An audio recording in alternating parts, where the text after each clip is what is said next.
So today on Simply Maha, we're going to be making these Middle Eastern meatballs that are dunked in this white yogurt sauce. So think of these as the mini kebabs, right? They're called kofta. We're going to make them so juicy as you see here, so tender, and we're going to serve them alongside some rice. So let's go. The two most important things when marinating this kofta is going to be a lot of onion and a lot of parsley. So I've just chopped up one head of onion very finely. You can grate it if you want.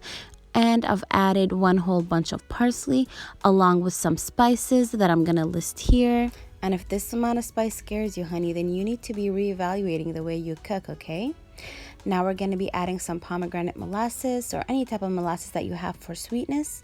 And then I'm going to be adding some kosher salt, and then we're mixing.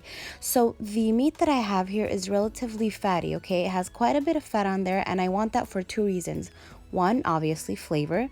Two, we're going to be working this meat quite a bit. As you see, we're going to be mixing this very well, and then we're going to be shaping it into balls.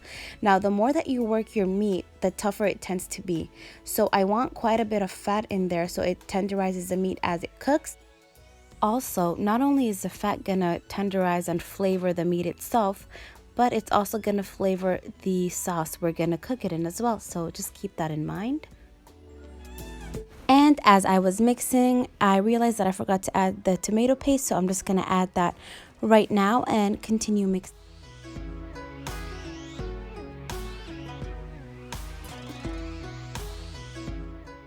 And I'm not really too worried about over mixing because, as I said, I have a good amount of fat in there. So you can form these in two shapes. You can have them oval like you see me doing here, or you can have them in your traditional meatball shape, which is round, and that's what I'm going to be doing today. And you don't want these too small, too big. I mean, ultimately it's going to be up to you, but we are going to be adding some potatoes. We are going to be eating this with rice, so up to you. And you just want to be throwing it back and forth in your hand like that, just because it's fun, you know, no other reason. As you can see, it didn't take a lot to shape. Throwing it back and forth in your hand, rolling it a couple of times between your palms, and that's really it. And now I'm just going to let the meat rest for about 10 to 15 minutes, and you are going to bake this at 375 for about 15 minutes or until they are mostly cooked through. My oven is broken. I know, I've said it 100 times, so I'm just going to broil these on low and hope that it works out, which it did at the end.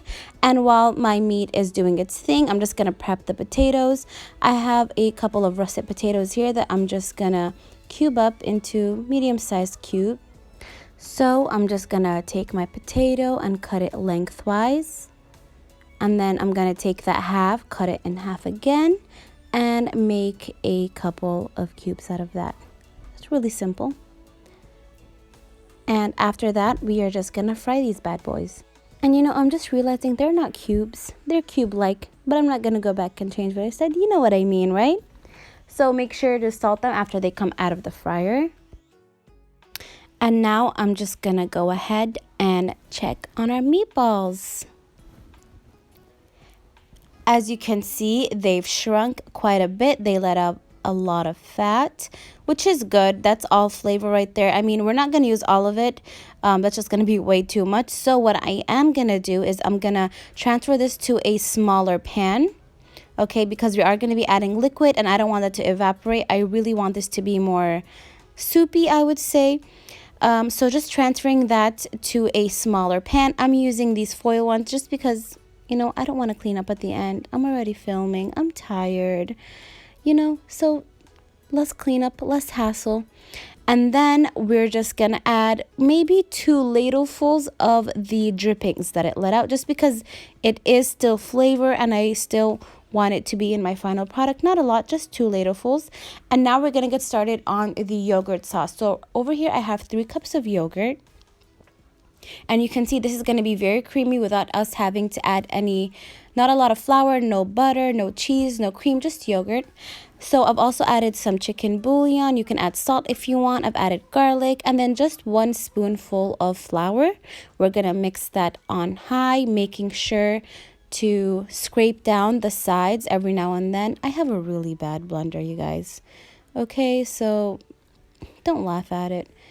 And after that, I'm just gonna transfer it to a pan, and I'm gonna add, this is the bowl that I had my yogurt in, so I just added some water in that and put it on. All in all, you want about 3 cups of water. You can add or decrease later depending on how runny you want your sauce to be. Now, the most important thing, you have to keep stirring it until it comes to a boil, or it will split, because this is yogurt. So you gotta keep mixing it until it comes to a boil. After that, I'm gonna add some nutmeg. I always add nutmeg to any white sauce we have, okay? But just remember, you have to keep mixing until it comes to a boil. And what I did was I added the tomatoes to my meatballs. I've added the sauce, and you can see how creamy it was. It's not splitting. I'm just gonna cover that with foil in the oven until it comes to a boil. In the meanwhile, I'm just going to fry up some almonds and some garlic just to put over the end. It's going to give me a lot of nutty flavor. That garlic flavor is going to run through very beautifully. So after it's been in the oven for 15 minutes, I'm just going to pour all that over it. And you can see that the meatballs held its shape. You can see how creamy the sauce is. I mean, I would have never guessed this is yogurt. It looks like cream. But you can see the consistency of it. It's not splitting. It's a homogeneous mixture, if you will. Here's an up-close shot of it. And then you just want to garnish. Oh my God, the birds. Y'all hear? Just garnish it with some parsley.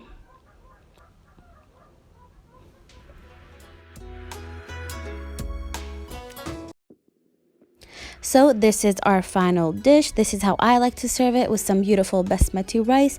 And I just want to show you the sort of sauce that we made. I mean, it looks like we have a roux going on. It looks like we've added cream, maybe some cheese, but it's all yogurt. So it is a healthier version, you know, of your traditional sauces that you would put. I like to have some rice in the sauce. You know, I like to grab some of the meatballs, some potato, have a little carb on carb action. And that, my friend, is a beautiful bite.